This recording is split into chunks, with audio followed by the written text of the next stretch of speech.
బాధతో కృంగిన నేస్తమా, గురిలేని బ్రతుకుతో అలసిన ప్రాణమా, తన కరములు చాచి నిన్ను పిలుచుచున్నాడు, తన కరములు చాచి నిన్ను పిలుచుచున్నాడు. ఆదరిస్తాడు, ఆదరిస్తాడు యేసు ఆశ్చర్యకరుడు, యేసు ఆశ్చర్యకరుడు, యేసు ఆశ్చర్యకరుడు.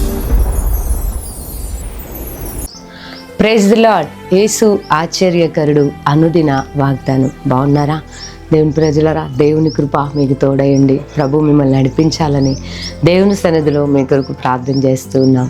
కాబట్టి దేవుని వాక్యాన్ని వింటూ ప్రభునామాన్ని మహింపరచండి. ఈరోజు చిన్న వాక్యాన్ని చదువుకుందాం. 94:14 వచనాన్ని చదువుతున్నాను. యెహోవా తన ప్రజలను ఎడబాయువాడు కాడు. ఆమేన్, హల్లెలూయా. దేవుడు తన ప్రజలను ఎడబాయువాడు కాడు. ఈరోజు చూడండి, బంధాలలో ఎడబాటు కలుగుతుంది కదండి.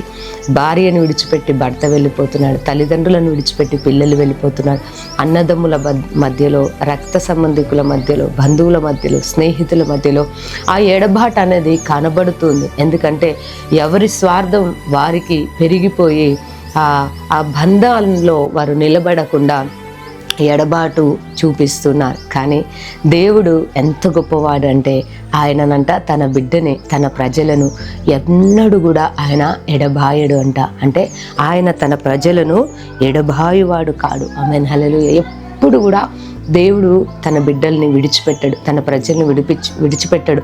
కష్టంలో ఉన్నా విడిచిపెట్టడు, ఆయన వ్యాధిలో ఉన్నా విడిచిపెట్టాడు, బాధను అనుభవిస్తున్నా విడిచిపెట్టాడు. ఈరోజు బంధాల్లో ఆ విలువని చూస్తున్నామా? ఆ ప్రేమను చూస్తున్నామా? లేదు కదండి. ఎడబాస్తూ ఉన్నారు, వెళ్ళిపోతున్నాడు, విడిచిపెడుతున్నారు. ఏదైనా బలహీనత, ఏదైనా వ్యాధి, ఏదైనా సమస్యతో ఉంటే నేనెందుకు అనుభవించాలి, నేనెందుకు తోడుండాలి అని విడిచి వెళ్ళిపోతున్న వారు ఎంతోమంది కనబడుతున్నారు. కానీ ఈరోజు దేవుని వాక్యాన్ని వింటున్న నీతో ప్రభువు నాతో మనందరితో మాట్లాడుతున్నాడు.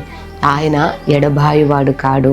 అవును, అందరూ నేను ఎడబాసి, అందరూ నీకు దూరంగా ఉండి, అందరూ నేను విడిచి వెళ్ళిపోయారేమో, అయినా నువ్వు భయపడొద్దు, బాధపడొద్దు. నువ్వు నమ్ముకున్నావేమో, కొంతమందిని పైన నువ్వు నమ్మకం పెట్టుకున్నావేమో, అయినా వారు వెళ్ళిపోయారా? భయపడొద్దు.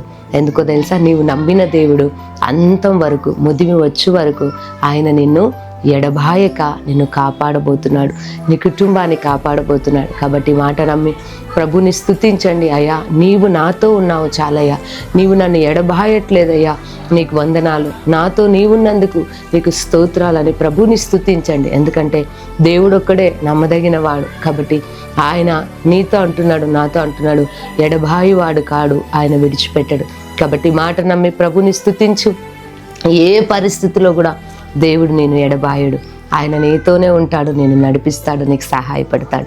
ఈ మాట నమ్మి ప్రభుని స్తుతించండి. మీ కొరకు చిన్న ప్రార్థన చేస్తాను. సర్వశక్తి గల దేవా, స్తోత్రం నాయనా. ఈరోజు నిజమే ప్రభా నాయనా, లోకంలో అయ్యా ఏ బంధంలో కూడా ఆ విలువను, ఆ ప్రేమను మేము చూడట్లేదు. ఎందుకంటే ఎడబాసిపోతున్న వారు చాలామంది కనపడుతున్నారు. కానీ నీవు నాయన నీ ప్రజలను ఎడబాయి వాడవు అని మరొకసారి నీ యొక్క ప్రేమని వెల్లడిపరుస్తున్నావు, నీ ప్రేమను చూపిస్తున్నావు తండ్రి. మీకు వందనాలు. ఈరోజు నాయన అయ్యా, వారు నా అనుకున్న వారందరూ కూడా ఎడబాసిపోయారేమో, కానీ నేను నిన్ను విడువను, ఎడబాయను అని మాట్లాడిన దేవా, మీకు వందనాలు. నీ బిడ్డల జీవితాలు, వారి కుటుంబంలో మీరున్నందుకు స్తోత్రం.